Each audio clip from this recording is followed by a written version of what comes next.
بسم اللہ الرحمن الرحیم۔ آج میں پھر ایک مرتبہ آپ کی خدمت میں ایک سچی بات لے کر حاضر ہوا ہوں، جس کا عنوان ہے اسلام میں حیا کی اہمیت۔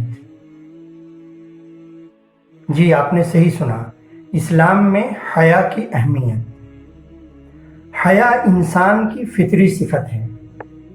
جو شخص جتنا زیادہ حیادار ہوگا اتنا ہی وہ اپنے معاشرے میں باوقار سمجھا جائے گا، اس لیے کہ حیا ایک خاص حالت کا نام ہے جو انسان کے دل میں ایمان کے سبب سے ہر برائی، ہر عیب کے کام سے اس کو نفرت اور اس سے دوری پیدا کرتی ہے۔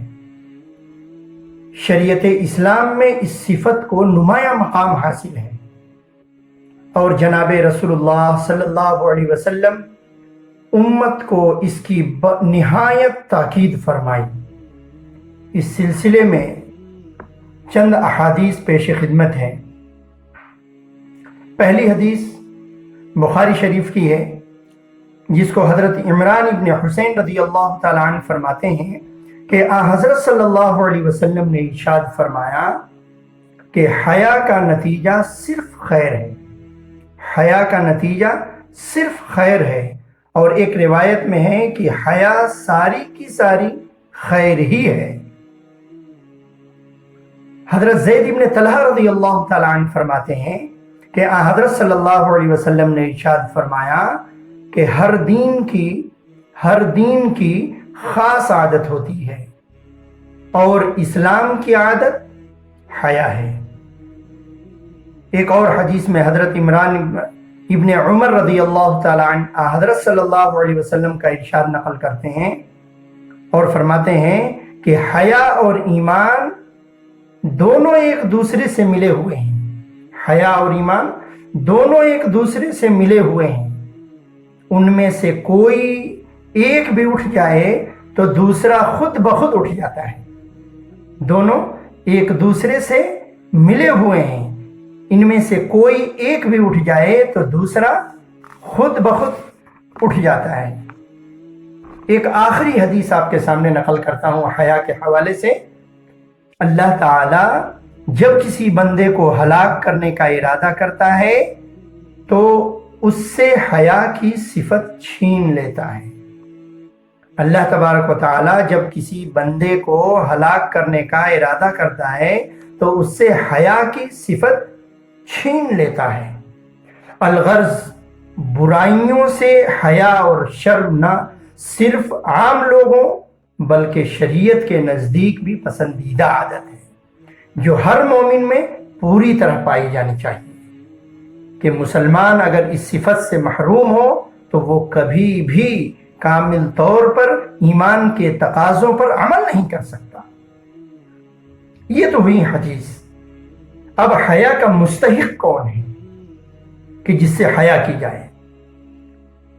دیکھیے، ویسے تو ہر انسان کے اندر کچھ نہ کچھ حیا اور شرم کا مادہ ہوتا ہے، یعنی وہ دوسرے انسانوں کے سامنے عموماً بے حیائی، بے شرمی کے کاموں کو پسند نہیں کرتا، اور کوشش کرتا ہے کہ اسے کوئی شخص برائی کرتے ہوئے دیکھ نہ لے۔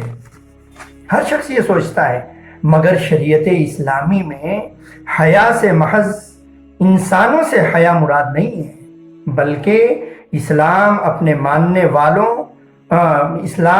ماننے والوں کے اس اللہ علیم و خبیر سے شرم کرنے کی تلقین کرتا ہے جو ظاہر و پوشیدہ، حاضر و غائب ہر چیز سے اچھی طرح واقف ہے۔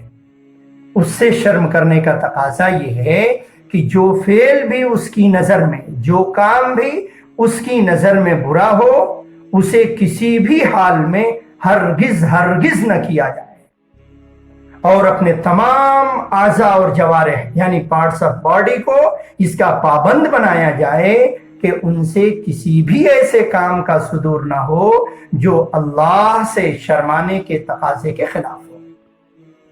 اس سلسلے میں حضرت صلی اللہ علیہ وسلم نے امت کو واضح ہدایت فرمائی چنانچہ ایک روایت میں آپ صلی اللہ علیہ وسلم نے صحابہ کرام سے خطاب کرتے ہوئے ارشاد فرمایا، صحابہ کو خطاب کرتے ہوئے ارشاد فرمایا، اللہ تعالیٰ سے اتنی شرم کرو جتنی اس سے شرم کرنے کا حق ہے۔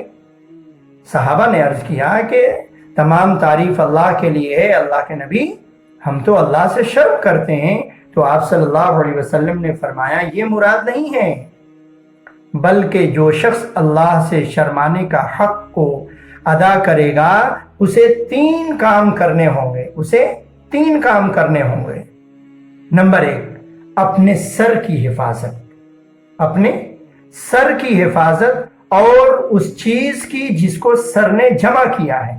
مثال کے طور پر زبان ہے، کان ہے، آنکھ ہے، تو ان پوری چیزوں کی حفاظت کہ آنکھوں سے غلط نہ دیکھے، کانوں سے غلط نہ سنے، زبان سے غلط نہ بولے، کہ جو چیزیں سر کو گھیرے ہوئی ہیں ان پوری چیزوں کی حفاظت۔ نمبر 2، پیٹ کی حفاظت، یعنی جو پیٹ سے لگی ہوئی چیزیں ہیں۔ پیٹ سے لگی ہوئی کیا چیزیں؟ مثال کے طور پر سب سے پہلے دل، کہ دل کے اندر کینہ، حسد، جلن، بغض، عداوت، دشمنی، ان ساری چیزوں سے دل کو پاک و صاف رکھے۔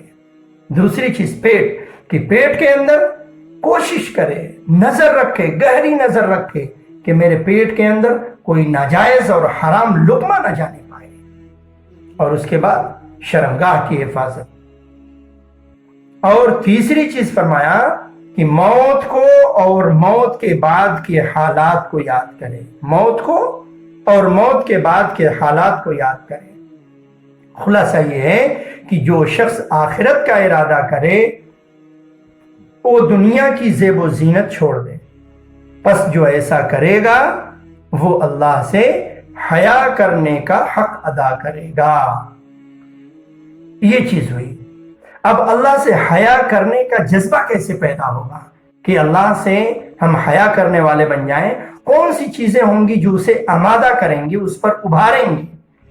تو علماء عارفین کی چند اقوال ہیں جن کو میں آپ کے سامنے رکھتا ہوں۔ دیکھیے کہ پہلی چیز، پہلے حضرت جنید بغدادی رحمۃ اللہ علیہ فرماتے ہیں کہ اللہ کی نعمتوں کے استحضار کے ساتھ اپنی کوتاہیوں پر نظر کرنے سے جو درمیانی حالت ہے اسی کا نام حیا ہے۔